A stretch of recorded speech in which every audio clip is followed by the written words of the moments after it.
July August আন্দোলনে আহত ব্যক্তিদের খোঁজখবর নিতে দুপুরে জাতীয় অর্থোপেডিক হাসপাতালে যান স্বাস্থ্য উপদেষ্টা। সেখানে তোপের মুখে পড়েন উপদেষ্টা নূরজাহান বেগম। হাসপাতালের ডাক্তার ও কর্মকর্তা কর্মচারীদের সহযোগিতায় তিনি চলে গেলে আরও ক্ষিপ্ত হয়ে ওঠে আহতরা।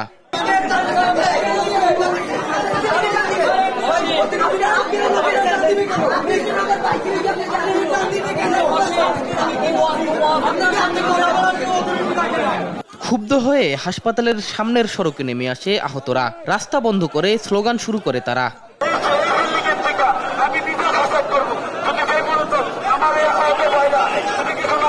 পরিস্থিতি স্বাভাবিক করতে সেনা সদস্যরা আসলেও সড়ক সচল করতে ব্যর্থ হয় তারা। কিছুক্ষণ অবস্থানের পর চলে যায় তারাও।